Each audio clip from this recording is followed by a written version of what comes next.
Hey, everybody, it is Jason Thrifts, and I am here to help you with a problem that may occur to you. It's occurred to me a few times. It'll probably occur to you if it hasn't already in the near future. But what do you do? What do you do when the thing you sold and you go to ship it isn't actually the thing that you sold? Let me explain. So the last couple of days, my Amazon sales have been quite kind of dead. And so uh because I put it out to the universe that they were kind of dead, cha-ching, I sold an item on Amazon. So there's the CD. It's by a rep group called The Click, and I was so excited to sell for $35, especially since I only paid $7 for it. So as I get ready to ship it, I take it out to make sure if it needs a polishing or cleaning or not, and that sure doesn't say The Click. That says Best of Popol Vuh from the films of Werner Herzog. That's not The Click. Oh, now what? What do I do now? Now, most people at this point would panic. They would stomp their feet. They would make a rash decision. But we're going to fix this without causing harm to my selling abilities, without causing harm to my seller account, and without the customer being any the wiser. All right. So we are going to buy this someplace else and have it shipped directly to this customer. So the first thing we need to do is get the customer's address. And of course, you won't be seeing this customer's address, but I will be. All right. So now the first place I stop is eBay because I can't buy it on the platform I need to ship it on. Because once a tracking number has been used, it can't be used twice. So I'm going to have someone else ship this CD directly to my customer. And then once they ship it and I have the tracking number, I will then plug the tracking number into Amazon. So let me scan the CD and see what we got on eBay. All right. Now, right away, you see two CDs. Look exactly the same. One says 15, one says 33. So I'm like, all right, well, brand new. Mine's not brand new. Let's check out this $15 one. So this is the first part of this. There is a warning. Okay, when you have a rare CD that normally sells for 30 and someone has more than 10 available brand new with 7 sold, something doesn't seem right here. So let's scroll on down to the description. Okay, they've used the actual barcode to bring up the legit listing in eBay. Oh, what is this word? A CDR? That means they're selling burned illegal copies. Don't do that and don't buy that. Okay, so let's back out and look at this one.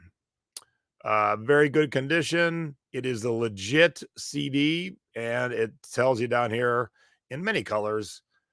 Make sure you're not buying a CDR from somebody else. I've got the real deal. All right, so this is approximately what I sold it for. When you're trying to fix your mistake, do not worry about price so much. Like I sold it for what I sell it for 35, and I'm going to buy one for 35, So I'll end up losing a little bit, but it's about A, keeping the customer happy because that's the most important, customer service, and B, not having any issues with your selling ability on any platform because you have to cancel an order. All right, so we're going to copy that barcode and head over to Discogs and see if they have something. So let's see what they got for sale here. 5 for sale from 1773. Ooh, that's exciting. Oh, maybe not. All right, so the 1773 one is good. It's great. Problem is, it's in the Netherlands and they don't ship to the US. Okay, moving on. The next one's in Italy and would be 43.28. I'm not adverse to paying more, but it surely ain't going to get to my customer in time from Italy. Next one's from the Netherlands. Again, doesn't ship to the US. Next one is in Turkey. Be about the same price, but again, ain't going to get to my customer in time. And the last one is in France for more money, but again, won't get to my customer in time. So, all right. So I'm going to buy it on eBay. But before I buy it, before you want to add in your customer's address into your account settings. So go over to your name, click on it, click account settings, and then click addresses. And then shipping addresses. You can have more than one. You can have more than 2. You can have many shipping addresses. So anytime I need to have something sent directly to a customer, I add their shipping address. So let's get that done. Oops, that's not their shipping address. That is the barcode number. All right. So let's get their stuff added over here. And I will be blacking this out somehow. So that'll be the editing portion of this. Okay. And then city and state.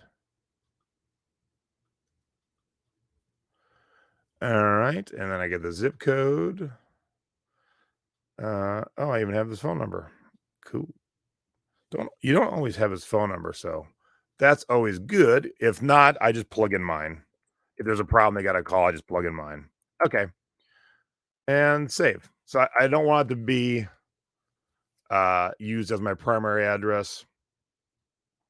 Okay, they want to adjust it. Okay, cool. Now he's in there.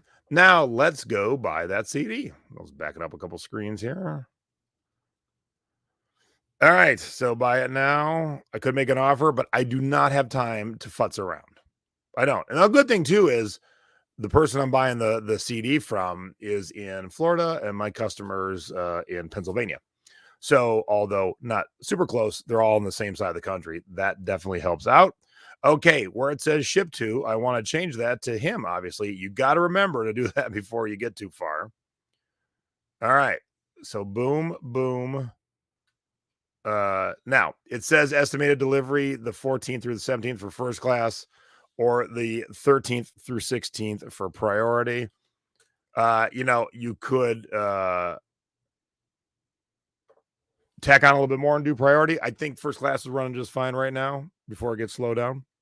So let's pull the trigger. And CD hasn't been purchased. All right, you should get it by September 17th.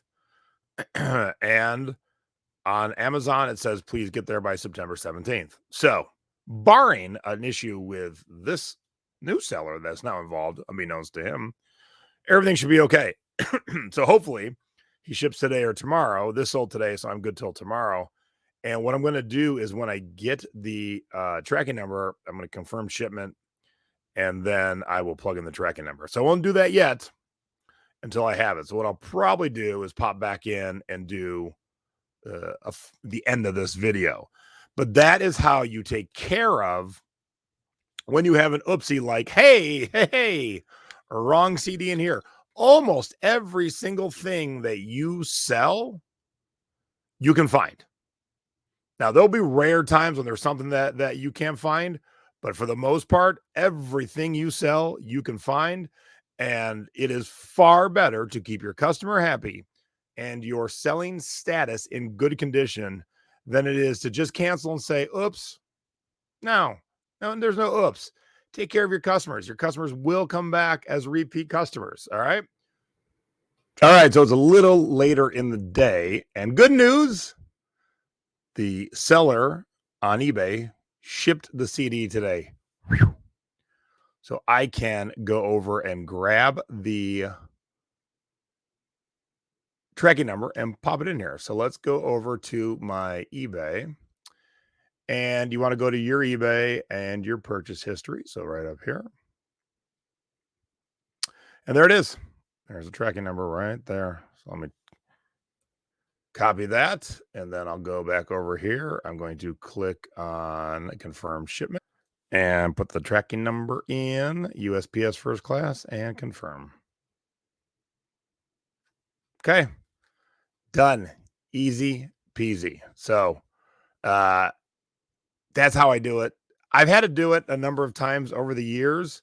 Not always my fault. Like, well, of course, on this one, I bought that CD, and the way they work it at these stores in Chicago, they have the cases out there and they're empty. And then you bring them up there, and then they have behind them all the CDs. So they match up the number on here 29-0014, and they go and they find that and they put it in.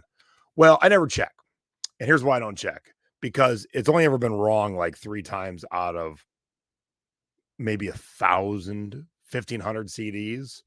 And so to me, to stand there to go through everyone is fine for some people, but my time is valuable.